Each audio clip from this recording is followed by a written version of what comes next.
দেখি নাটক শিব ঠাকুরের শ্বশুর বাড়ি।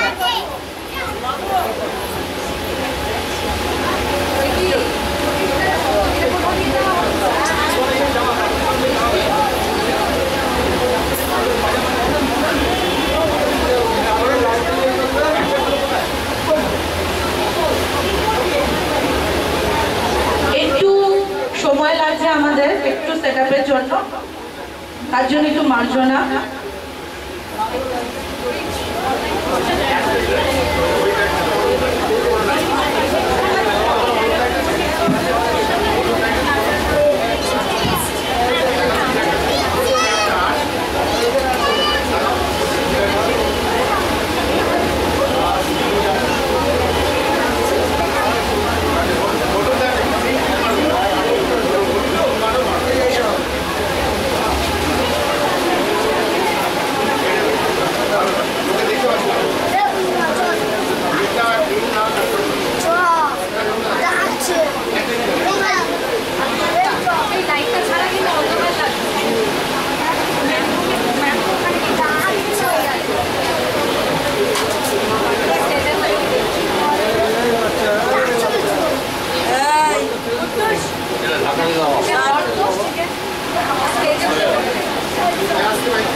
ভাং তৈরি করছে আর গুনগুন করে কিছু গাইছে।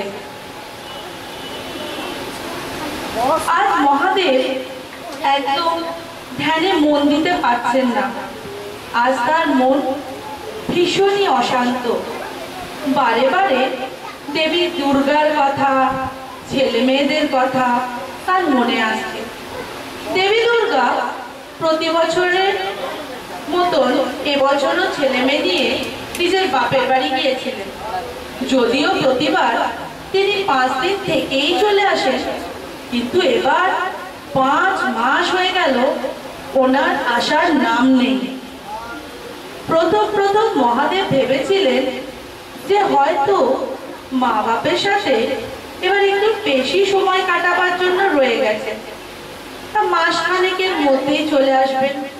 কিন্তু না, এই যে 5টা মাস হয়ে গেল আর ওনার আসার কোনো লক্ষণই দেখা যাচ্ছে না।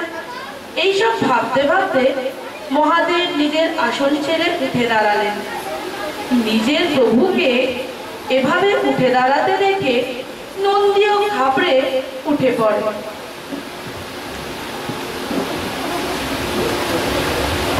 প্রভু, আপনার আজকের বিব্রত লাগছে।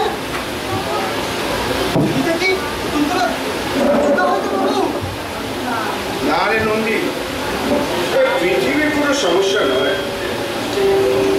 বড়ই জটিল সমস্যা, বলতে পারিস বিশাল বড় সমস্যা। কি প্রভু? নন্দী, তোর মা প্রত্যেক বছর বাপের বাড়ি যায়, 5 দিনে ফিরে আসে। এখন 5 মাস হয়ে গেল, এরা কোনো লক্ষ্যই দেখছি না। ব্যাপার বলতো যাওয়ার সময় তো কিছু বলে গেছে? না প্রভু, আমাকে কিছু বলে যায়নি। ছাড়া আঁকা লাগছে। এদিকে আমার বৈকুণ্ঠ থেকে বাবা জীবন বিষ্ণু মহালক্ষ্মীর খোঁজ করছে। কবে বৈকুণ্ঠে ফিরবেন কি যে বলি বুঝতে পারছি না রে। তোর মায়ের কি মাথা খারাপ হলো? গাড়িটা মেয়েদের নিয়ে গেছে, তাড়াতাড়ি চলে আসবে, রানা ওখানে গিয়ে বসে আছে। আর ছেলেগুলো তো কাজ করবো আছে নাকি বলি, আর ভালো লাগে না রে। জানেন কথা বলি, বল বল নির্ভয়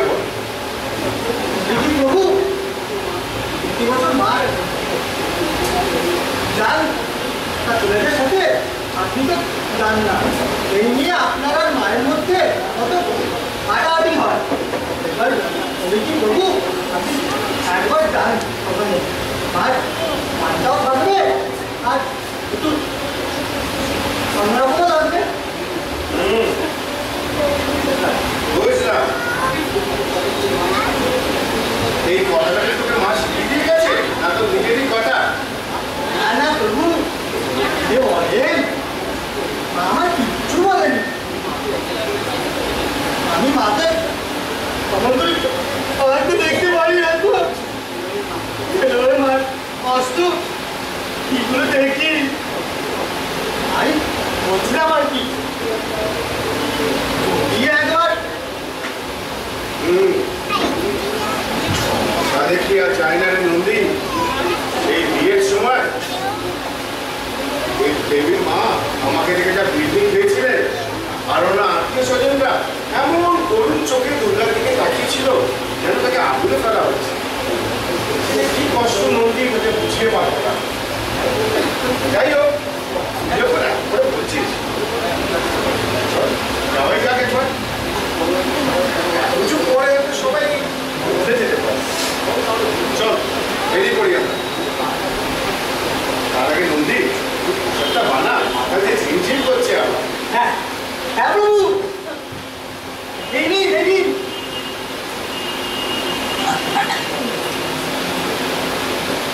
মহাদেব চুমুক দিয়ে পাত্রটা খালি করে, এরপর নন্দীর সাথে সে যায় পৃথিবীর উদ্দেশ্যে। হিমালয় রাজের মহল শিব ঠাকুর ও নন্দী গিয়ে পৌঁছেছিল, কিন্তু এটি দরজা বন্ধ কেন? রাজমহলের দরজা তো সবসময় খোলা থাকার কথা, আর তার রক্ষীরা সৈন্য সামন্তরা এগুলো কোথায়?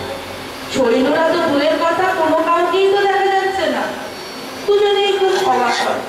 নন্দী একটু এগিয়ে গিয়ে দরজায় কড়া নাড়ে, কোনো সারা শব্দ না পেয়ে সে জোরে জোরে ডাকতে শুরু করে। আছেন একটু তাড়াতাড়ি বলুন না। আরে তো আছেন? উফ কি মুশকিল, মানে তো আছেন নাকি? একটু শুনুন না, খুলুন না, কেউ আছেন?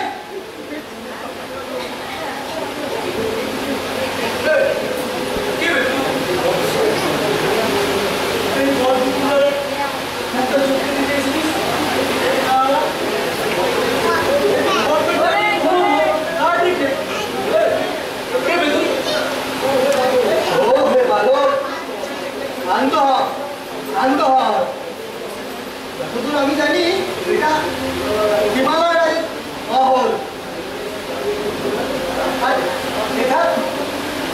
এখানে এর আগে কিন্তু আরো কি থাকার কথা ছিল, আর তো নেই। আশেপাশে কোনো আনন্দ নেই, কাউকে দেখতে পাচ্ছি না। হিমালয় আর পরিবার সবাই কোথায়? আর লোককে দেখা যাচ্ছে না। কে ভাই আপনি? দেখিনি আপনাকে। ভিখারি ভিক্ষা চাই নিয়েছিলি, আবার আমাকে জিজ্ঞেস করছিস আমি কে, আমার বাপ কে, আমার চোদ্দ গোষ্ঠী কে, এটা জানতে চাইছিস? তবে ছোট, আমার নাম পঞ্চা, আমি এই বাড়ির কেয়ারটেকার। ব্যাস, এর থেকে বেশি আর তো একটা ভিখারি জানার কথা নয়। আর শোন, এই ভর দুপুরবেলা ভিক্ষা টিক্ষা দিতে পারবো না। বিদায় হয়ে গেছে, বিদায় হোক। কি ব্যাপার নন্দী, এত বিলম্ব হচ্ছে কেন? মহারাজ হিমালয় তার পরিবার কোথায়? কি বলি প্রভু,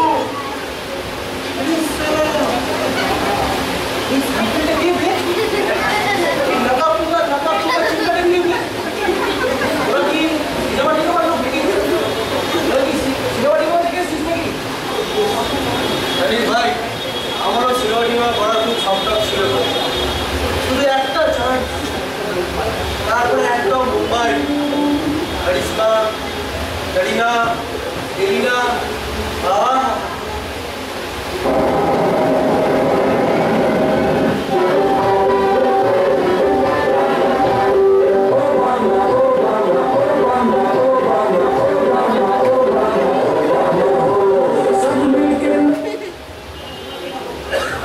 अरे भालो, फोटो में आना तुम्हें? तुम्हें आनो ये?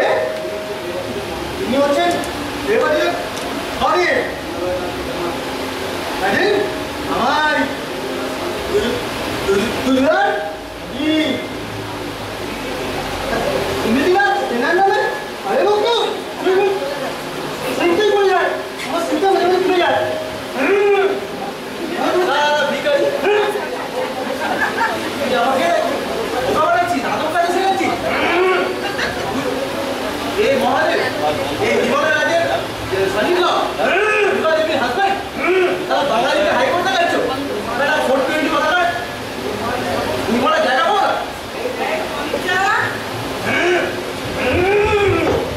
তার সাথে এত চেঁচামেচি করছিস? এ নিয়ে না, আর পারি না। আরে বেশি নিয়ে এসেছে রে। তুমি ছাড়ো তো। আমি একাই এদেরকে সারিয়ে দেবো, এদেরকে বুঝিয়ে দেবো যে 50,000 পারবে না মানে কথাটা সঠিক। বলে কিনা এর কি বসে সারিলাম দুর্গা দেবী যাবেন আর 420 কথা নয়।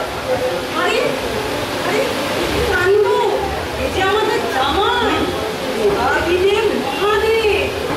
আর পঞ্চাশ থেকে ছাড়, ও মহাদেবের বামন। ওকে যদি একবার ঢুকিয়ে দেয় না, এক গুলি পরলোকে চলে যাবে। ওকে ছেড়ে ছেড়ে তুই আমার কাছে আয়। তুই তাড়াতাড়ি আয় আমার কাছে। আরে মানে এই মালটা যা বলছিল সেগুলো সব সত্যি বেশি। এই নাঙ্গাপুর ভিতরে বসে সারিল দুর্গা দেবীর যাবেন যদি আমরা তো বুঝতে পারবো না বেশি। এই লাইলাবাদী কেস নেই। আরে চুপ চুপ, একেবারে চুপ কর। যদি এত শুনতে পায় না, ওকে দাঁড়িয়ে দাঁড়িয়ে ধর্ষণ করে দেবে। শোন, তখন চুপ কর। আমি যা বলি তাই তুই কর। পৃথিবী ঘুরে ঘুরে যাবে। প্রত্যেকে একটা আসন খাওয়ার জল নিয়ে আয়। শিগগিরই যা, তাড়াতাড়ি যা।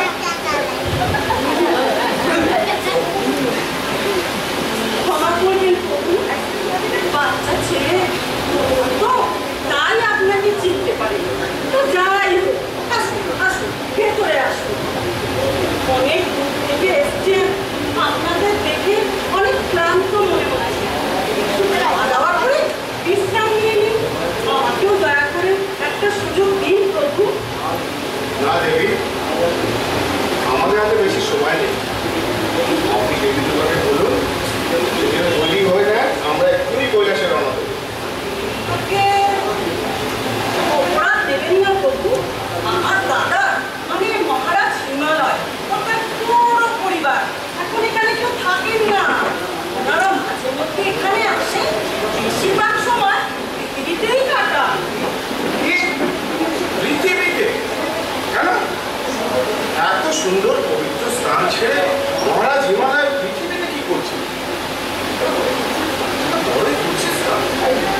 যাই হোক, পৃথিবীতে ওনারা কোথায় আছে? লন্ডন না আমেরিকা? আপনি ওই ভারতবর্ষে? কি? ভারতবর্ষে? তা ভারতবর্ষে কোথায়? আপনি ওই কলকাতা, ওই এখানে একটি জায়গা আছে না, ওখানেই ওনারা থাকেন। আমার দাদার অ্যাপার্টমেন্টের নাম হিমালয় অ্যাপার্টমেন্ট। একই ভারতবর্ষ, তারপর কলকাতা। কি অবস্থা! মহারাজ হিমালয় কি মাথা খারাপ হলো না হিমরাতি হলো? এমন একটা পদক্ষেপ নিতে। যাই হোক, হিমালয় করবেন তাই তো? তা ওটা কি মহারাজের মহল? ওই আর কি। আর এখন যদি মানে আমি বোঝাতে চাই অ্যাপার্টমেন্ট মানে কি, তাহলেই মুশকিল। তার থেকে বড় দাদার কাছেই যা, দাদাই সব সামলে নেবে। ধন্যবাদ দেবী। এবার আমরা কল্যাণ হোক দেবী, কল্যাণ হোক। নন্দীর মনটা খুব খারাপ। একে এখানে মায়ের সাথে তাদের দেখা হলো না, তারপর ওই বেয়াদব ছেলেটার সাথে তার বর্ষা। সকাল থেকে এমনিতে কিছু খাওয়া হয়নি। তারপর এখানে যাও মায়ের পিসি কিছু খাওয়াবে বলেছিলেন, কিন্তু প্রভুর দয়া তাও হলো না। এমনিতে সে বুঝতে পারছে যে প্রভুর মনটাও খুব অস্থির, তাই সে কিছু না বলে মহাদেবের পিছন পিছন চলতে শুরু করবে।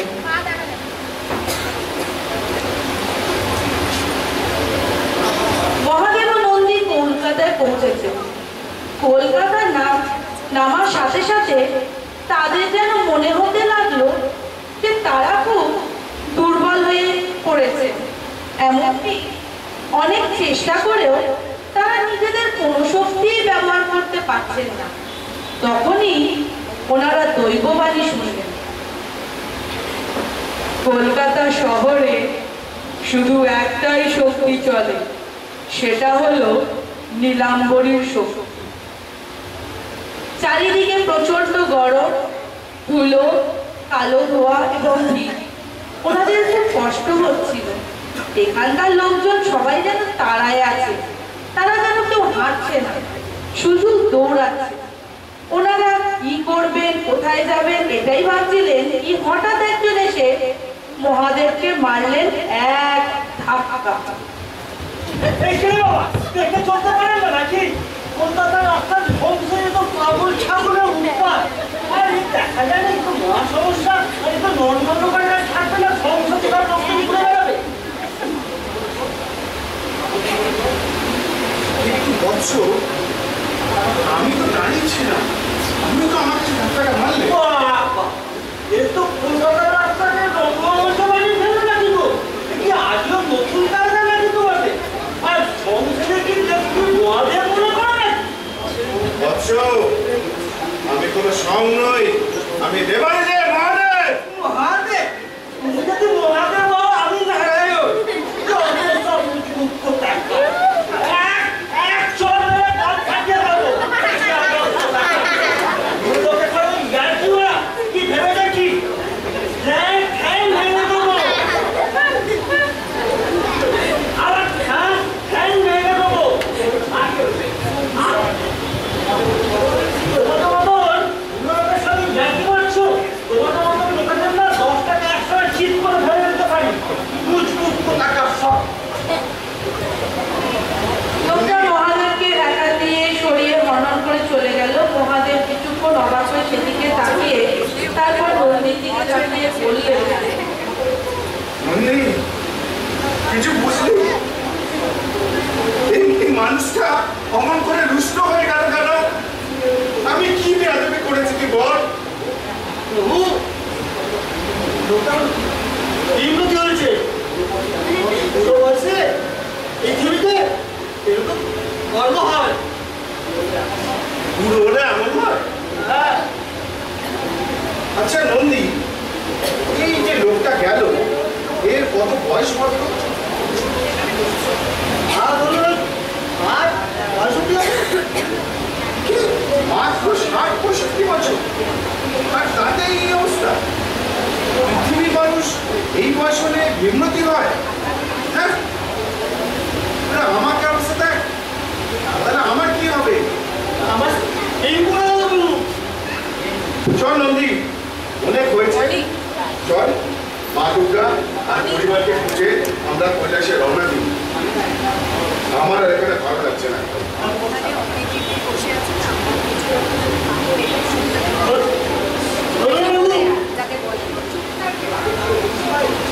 দুজনেই কথা বলতে বলতে রাস্তা পার হতে যায়। এমন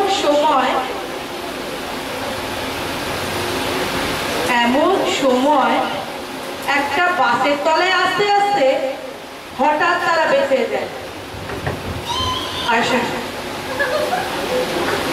গানের পরে বিয়ে না এক্ষুনি বেরোবি বেরিয়ে। ট্রাফিক সিগন্যাল দেখতে পাচ্ছিস না? নিজেদের কি গিরো পাবি? ট্রাফিক ভেবেছে একটা গন্ডগোল বাড়াবে, আর তাদের লোকজন জড়ো হবে, মারপিট করবে, সব কিছু ভাঙচুর হবে। এই আর কি পলিটিক্যাল কালচার, তোদের এই নোংরা পলিটিক্সটা তোরা নিজেদের প্রতি রাখ, ওইসব করে কিছু করতে পারবি।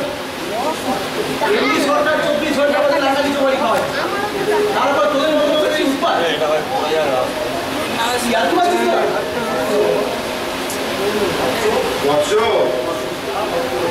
তোমার বুঝতে কোথাও ভুল হচ্ছে। আমরা কৈলাস থেকে এসেছি। আমি দেবাদিদেব মহাদেব, এ আমার বাহন নন্দী।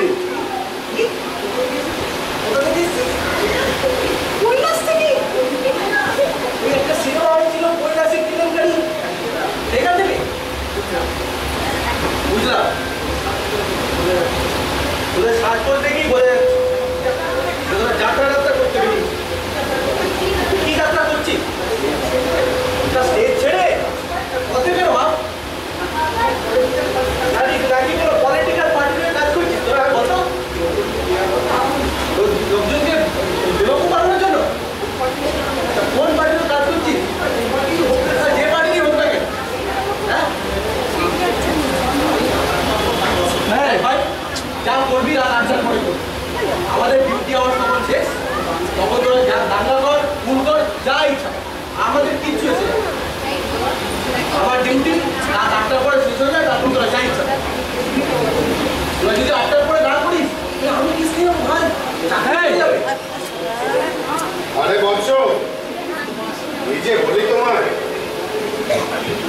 আচ্ছা তোমাদেরকে যাদের নাম করলে তারা যদি বদল অমন করে তাদের ব্যাপারে বলতে, আচ্ছা তুমি কি নিলাম পরিবারের কাউকে ছিল?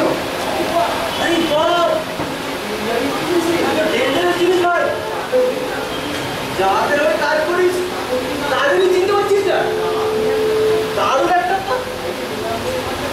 আরে ভাই, নিজাম পরিবার কাকে রে? যার ব্যাপার খোঁজ খবর করছিস? হলো নতুন হিরোইন নাকি? কি নাম নেই? আমি অনেকের আমাকে জিজ্ঞেস করি প্রাইভেট নিয়ে তাড়াতাড়ি বলে এটি বলি বন্দি, ওর ভাষার এমন হঠাৎ পরিবর্তন কেন? এটা কি ধরনের শব্দ ব্যবহার করছিস তুই? ক্ষমা করবেন বাবু। দাদা দাদা, কি হয়ে যাবো? অনেক রাস্তার ওই পারে বাস পেয়ে যাবি, ওখান থেকে সল্টলেক চলে যাবি। আর সিগন্যালটা দেখে পারবি, এবার যদি দেখি না একদম চালান দিয়ে দেবো। যা এবার যা। হ্যাঁ বুঝেছি বুঝেছি।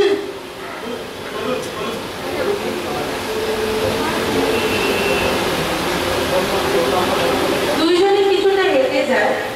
অনেক বাস যাচ্ছে, কিন্তু একটাও দাঁড়াচ্ছে না, সব ফুসফুস করে চলে যাচ্ছে।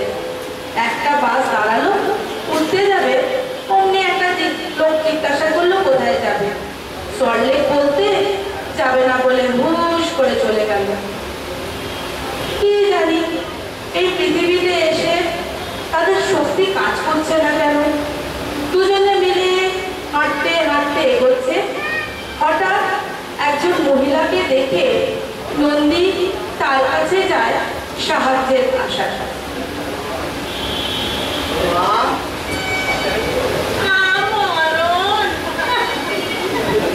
আমি কি তোর মায়ের বয়সী মনে হচ্ছি? তুই আমাকে মা বলছিস? কি ছাগলের মতন ম্যাঁ ম্যাঁ করে যাচ্ছিস না? আমি তোদের কোনো সাহায্য করতে পারবো না। একটু করুন মা। কি একটু করবো না? দেখছিস না আমি নিজেই কত পরিশ্রমিতে আছি। আমি তো নিজেই লোকের ঘরে ভিক্ষা করে খাই, লোকের ঘরে ঝিয়ের কাজ করি। আমার বাড়িতে 3টে বাচ্চা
দেবী, তোমার দুঃখের কাছে শুনলাম তুমি দাঁড়াবে, কিন্তু আমাকে তুষ্ট না করলে তো আমি কাউকে বর দিতে পারি না।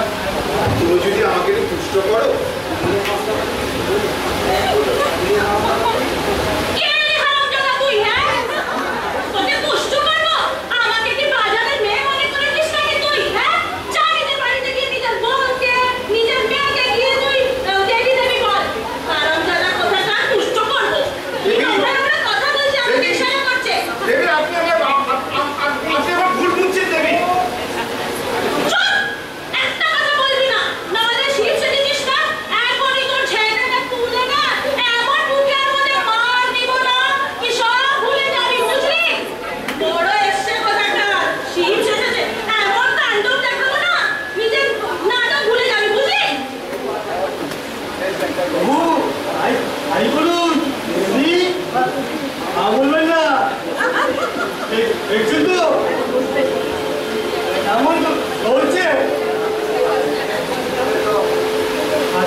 উনি আমাকে বল মনে করছেন।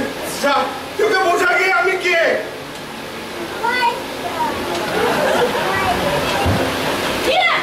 ম্যাডাম কথা বলো তো, বললে কি ভাবে যাবো? কিভাবে মহিলাদের সঙ্গে কথা বলতে হয়, হ্যাঁ, অসভ্য কথাটা। আর তুমি যে এত ভালো মানুষ, এত ভালোভাবে কথা বলতে জানো, এই বদলোকটার সঙ্গে কি করছো না একটা কথা, হ্যাঁ? এই সঙ্গ ছেড়ে দাও, তাহলে তোমার তাই অবস্থা হবে। আচ্ছা শুনো, এদিকে এসো, এদিকে এসো। এই সল্টলেকের বাস স্ট্যান্ড ওই রাস্তা আছে, ওই পারে চলে যাও। ওখানে গিয়ে ওই স্টপেজটা আছে, ওখানে দাঁড়ালে এই শর্ট থেকে বাস পাবে।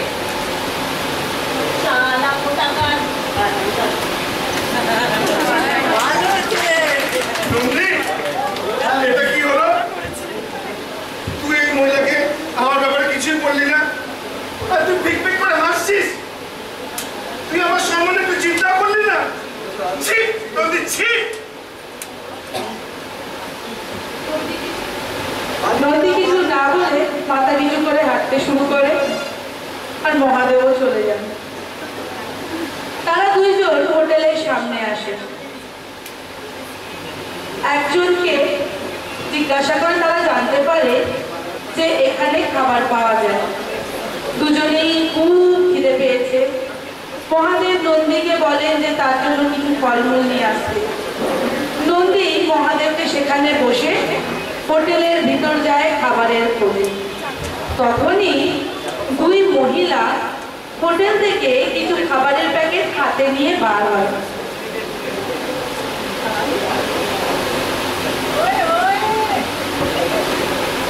My God, কি handsome দেখ, আর কস্টিউমটাও কি মানিয়েছে। একদম ওই হিন্দি সিরিয়ালের নকলে হয়েছিল না, কি যেন নাম, ও মোহিত রানা। একদম ওর মতো দেখতে। তোমার সিরিয়ালের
কি হচ্ছে ম্যাডাম? Any problem? হ্যাঁ দেখুন না, এই অসংখ্য লোকটা না আমাদের সাথে মিসবিহেভ করছে আর খারাপ রিপোর্ট পাস করছে। দেবী, আপনি অসত্য কথা বলছেন। আমি এক্ষুনি আপনাকে বর্ষ করে দেবো। ত্রিনেত্র, এক্ষুনি এনাকে বর্ষ করে দাও। ত্রিনেত্র, কি হলো? আর দেরি হচ্ছে কেন? প্রভু ক্ষমা করবেন, এই কলকাতা শহরে এত প্রদূষণ যে আমার পাতা জ্যাম হয়ে গেছে, কিছুতেই খুলছে না। ঠিক আছে, ঠিক আছে, আমি বরঞ্চ গঙ্গাকে রাখি। গঙ্গা, তুমি এই শহরটাকে ডুবিয়ে দাও আর আমাকে পবিত্র করে দাও। গঙ্গে, মরণ এমনিতে সবসময় আমার নিজের ওই নোংরা জটায় বেঁধে রাখে আর দুর্গাকে নিয়ে ফসফস করে তাকে পিড়িত দেখায়, আর এখন কিনা গঙ্গে আমার পবিত্র করে দেয়। পারবো না, একেবারে পারবো না। গঙ্গে, তুমি আমার সাথে এমন করতে পারলে? তুমি না আমাকে ভালোবাসো? এই তোমার ভালোবাসা? আহারে নেকা ভালোবাসা আমাকে নোংরা পৃথিবীতে পাঠিয়ে এখন খোঁজ না যে আমি কি ধরনের কষ্ট এখানে পাই, আমাকে এরা কিভাবে নোংরা করে, আর এখন নিজের দরকারে মিনসে আমার ইমোশনাল ব্ল্যাকমেল করছে। যাও, আমি ব্রাহ্মণী, একেবারে ব্রাহ্মণী, নিজের একটি অপমাতুর কাছে রাখুন দিয়ে। এইসব শুনে মহাদেবের খুব কান্না পায় ও সেই কি বাচ্চা ছেলের মতন কাঁদে। গঙ্গার কথা শুধু মহাদেব ও নন্দী শুনতে পেল। অন্যরা ভাবলো নয় মহাদেব পাগল, আর নয় সে অভিনয় করে অন্যদের বোকা বানাবার চেষ্টা করছে।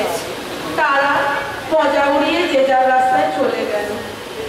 নিজের প্রভুর এই অবস্থা দেখে নন্দী খুব কষ্ট পায়।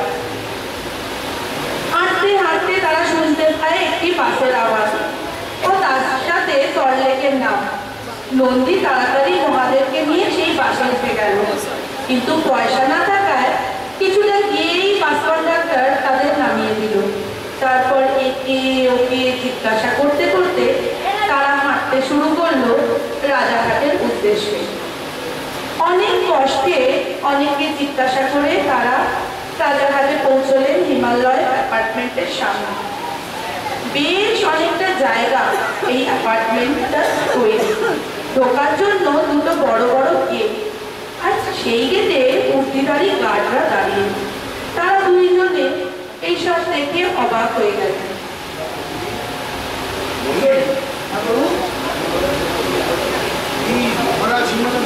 বিশাল বড় হিমালয়টা, বিশাল আর সুন্দর।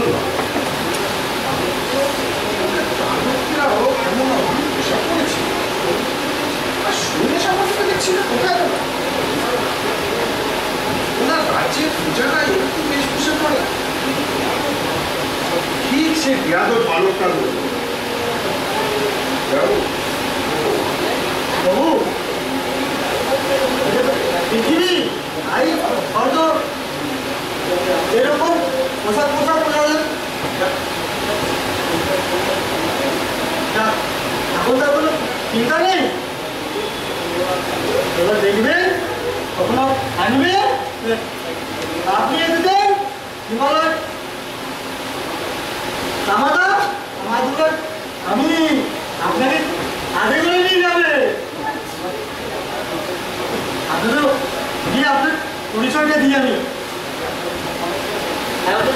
কমলের সাথে আদরের সাথে নিয়ে যায়। দাদা, আপনারা কে থাকতে চাইছেন?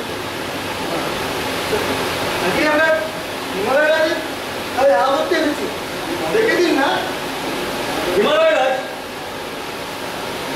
দেখুন আমার মনে হয় কেউ আপনাদের সঙ্গে ইয়ার্কি মেরেছে, হয়তো আপনারা আমার সঙ্গে ইয়ার্কি মারছেন। এখন এখানে রাজা রানী রাজকুমার রাজকন্যা কেউ থাকে না, এটা স্বাধীন ভারতবর্ষ। এখন এসব ফিল্মে পাবেন অথবা বইয়ে পাবেন। তারপর আপনি কার ফ্ল্যাটে যাবেন সেটা একটু বুঝিয়ে বলুন তো। হিমালয় দেখুন, এখানে হিমালয় বাবু বলে কেউ থাকে কিনা আমি জানি না, তো এখানে মিস্টার হিম থাকেন। আপনারা মিস্টার হিম 6 নম্বর ফ্ল্যাটে থাকেন। আপনারা কি তার কাছে যাবেন? আচ্ছা, দাঁড়ান খবর। আচ্ছা, ওই তো মিস্টার হিম ওনার পরিবার নিয়ে আসছে, ওই তো নাতি নাতিরা সবাই আসছে, ক্যাব গ্যাং ওরা আসছে। আপনি কথা বলুন।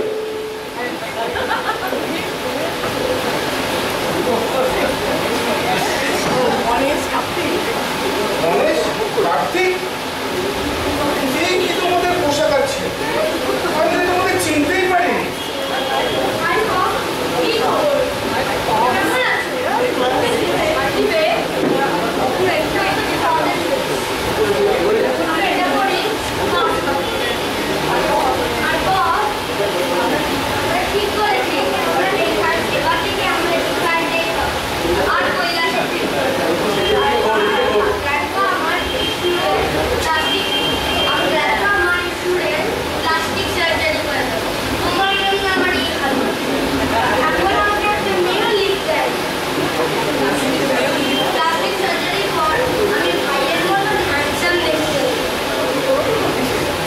তখনই পিছন থেকে লক্ষ্মী ও সরস্বতী ভাইদের ডেকে ওঠে।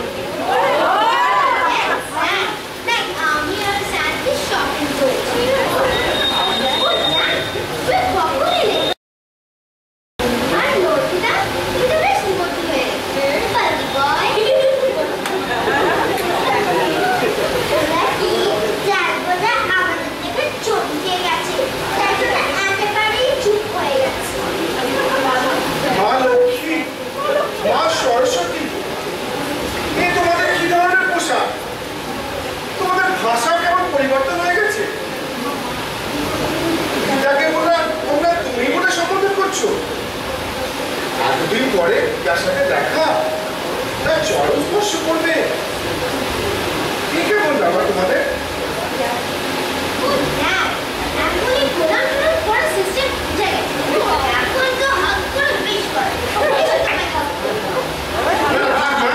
তোমাদের হার আগে আমাদের পোষাবে না। তোমাদের মা কোথায়?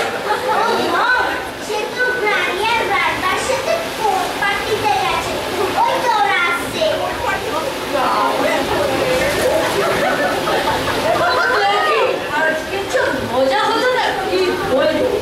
রামেদা, তুমি যা মিসেস কাপুরকে ল্যাগ মারলে না।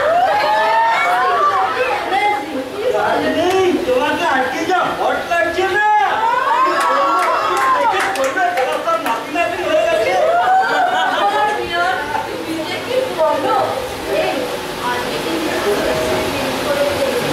আরে তুই ওসব কিচ্ছু না, নেক্সট উইকে পার্টি ধরে খাবো। I will wait. Okay guys, আমার ভীষণ টায়ার্ড লাগছে, তো একটু ঘুমিয়ে আছি। ডালি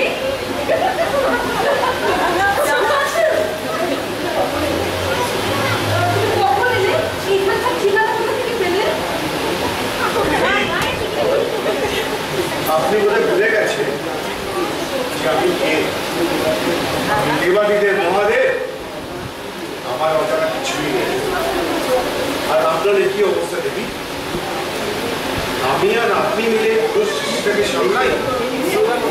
ওটার কোনো অন্যায় হলে আমরা তার সুবিচার করি, আর আপনি কিনা এইসব। কেন ডালি, কেন এরকম বলছেন? আমি তো এখানে বেশ ভালোই আছি। এখানে তো আপনার কাছে আমার জন্য টাইম নেই, অলওয়েজ খালি নিজের নেশা নিয়ে পড়ে থাকেন আর নিজের কাজ নিয়ে পড়ে থাকেন। আমাকে দেখেন না, বাচ্চাদের প্রতি কোনো দায়িত্ব নেন না, সব ঝামেলা সব সমস্যা খালি আমার। আমি বাবা এখানে খুব ভালো আছি। এখানে মেয়েরা নিজেরা স্বাধীনভাবে এনজয় করতে পারে, আনন্দ করতে পারে, পার্টি আছে, মজা আছে, স্বাধীন মোর্চা আছে। আমি ঠিক করে নিয়েছি আমি এখানেই থাকবো, আমি ফেরত যাবো। আর যদি আপনি জোর করেন তাহলে কিন্তু আমি মহিলা কমিশনে যাবো। দেবী, এই স্নান বলেই অপবিত্র কর। চলো আমরা এখান থেকে চলে যাই, কৈলাসে যাই। মাঝে মাঝে এসে আমরা ভক্তদের কাছে পুজো নিয়ে যাবো। এদিকে নারায়ণ ও মা লক্ষ্মীর অপেক্ষা করছে যে উনি কবে বই করতে ফিরবে।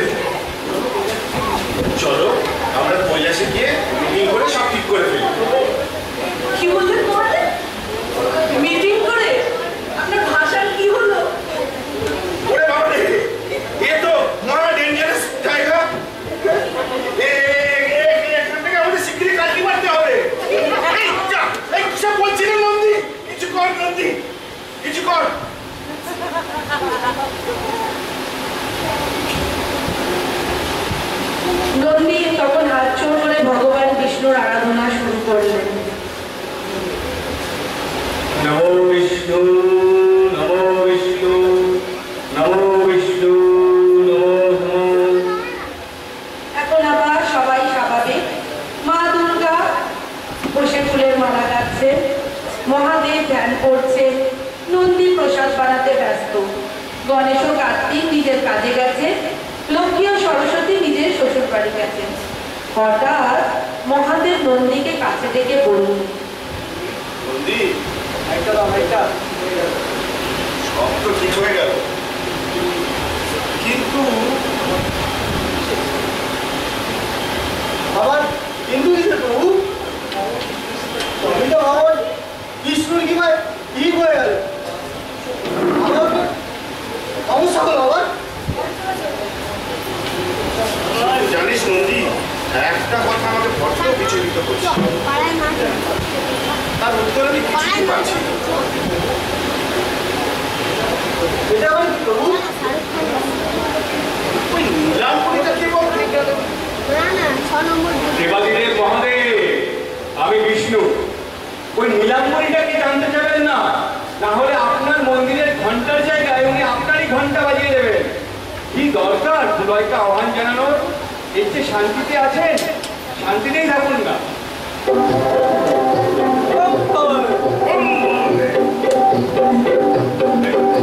अमेरिका से आया मेरा दोस्त, दोस्त को सलाम करो, राजपथ सजाओ जरा, स्वागत का इंतजाम करो। শিব ঠাকুরের ভূমিকায় ছিলেন শিশুদীপ চ্যাটার্জি, মা দুর্গা অদিতি পাল, নন্দী সুদর্শন সাহা, লক্ষ্মী তানিশা শীল, সরস্বতী অমনা দত্ত, গণেশ জ্যোতিরাদিত্য সেন, কার্তিক সৃঞ্জয় পাল, হিমালয় রাজ ও বুড়ো মানুষ মুরলী দত্ত, মেনকা দেবী সঞ্চয়িতা দত্ত, হিমালয় রাজের বোর্ড শ্রীমতী লুলু ঘোষ, ট্রাফিক পুলিশ ও পঞ্চা অরিজিৎ ঘোষ, হোটেল ম্যানেজার ও গার্ড জয়দীপ সেন, দুইজন মহিলা লোপা মুদ্রা ঘোষ এবং মৌসুমী ঘোষ, ভাষ্য সংহিতা সেন ও জয়দীপ সেন, জি মনিকা আইস খান, গল্প সংহিতা সেন।